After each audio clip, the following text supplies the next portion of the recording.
क्या सोचे, मुझे लगता है कि मंगल ग्रह पे जीवन होना चाहिए।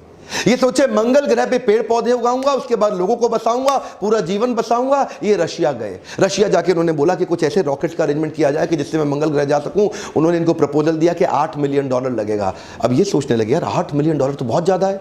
ये रशिया में काफ़ी नेगोशिएट करने की कोशिश जब की तो उनके प्रोजेक्ट को रिजेक्ट कर दिया गया। ये वापस आ गए, वापस आके सोचे क्यों ना मैं ये कंपनी खुद ही बना लूं। तो पढ़ने लग गए, अपने आप पढ़ पढ़ के इन्होंने अपने आप उसी समय स्पेसएक्स कंपनी फाउंड करी। जिस प्रकार हेनरी फोर्ड ने commercially viable automobile industry create करी, उससे पहले गाड़ियां बड़ी महंगी बनती थी। हेनरी फोर्ड ने उसको कमर्शियली वायबल बनाने के लिए बड़ा एक असेंबली लाइन बना दिया। बोले जैसे हेनरी फोर्ड ने उसको कमर्शियली वायबल किया तो मैं स्पेस ट्रैवल को कमर्शियली वायबल क्यों नहीं कर सकता।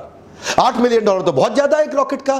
तो ये सोचने लगे कुछ ऐसा किया जाए कि रीयूजेबल रॉकेट तैयार किए जाए।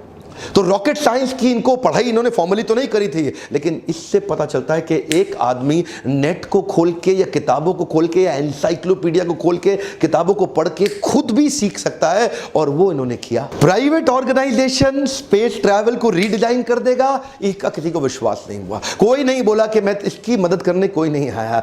एक्चुअली मुद्दा यह नहीं था कि रॉकेट को ऑर्बिट में पहुंचाना है, एक्चुअली मुद्दा यह था कि लो कॉस्ट में रॉकेट को ऑर्बिट में पहुंचाना है और उसी रॉकेट को फिर वापस भी लेके आना है उसको रीयूज करने के लिए।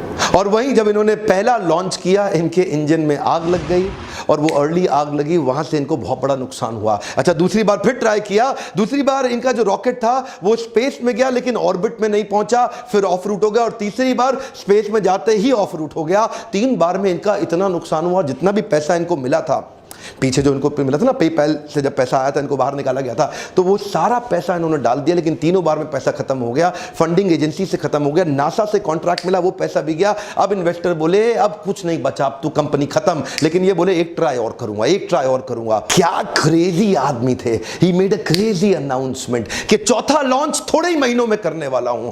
एक्चुअली इस इंडस्ट्री में इतने छोटे छोटे गैप पे कोई लॉन्च नहीं करता, पर ये छोटी उम्र के अंदर ही बहुत बड़े, इनका रिस्क एपेटाइट बहुत बड़ा था और अपना सब कुछ दांव पे लगाने को तैयार थे। अपना घर मकान बेच के किराए पे शिफ्ट हो गए, सबके कर्जे लेकर के आखिरी बार ट्राई किया और इस बार न केवल सफल हुए बल्कि $1.5 बिलियन का नासा से एक प्रोजेक्ट भी ले लिया और नासा ने अब इनको फंड किया, बोला आप हमारे लिए काम करिए। आप जानते हैं हमारा इसरो और नासा ये सरकारी पैसे पे काम करते हैं, लेकिन रीयूजेबल रॉकेट सरकारी पैसे के बिना उन्होंने प्राइवेट दम पे बिना फॉर्मल पढ़ाई के अपने आप किताबें खोल के पढ़ पढ़ के खुद ही कर डाला। ऐसा पैरानॉइड विजन अपने प्रोडक्ट और अपने क्राफ्ट को अचीव करने के पीछे ऑब्सेशन, देखिए यही मैं आज अपने देश में देना चाहता हूं मैसेज। हमारे देश में भी ऐसे कई लोग खड़े होंगे जो इन वीडियोस को देख रहे हैं। आज ये नासा स्पेस एजेंसी के इक्विपमेंट, कार्गो और सैटेलाइट ऑर्बिट तक पहुंचाते हैं और रीयूजेबल प्रोजेक्ट बना दिया।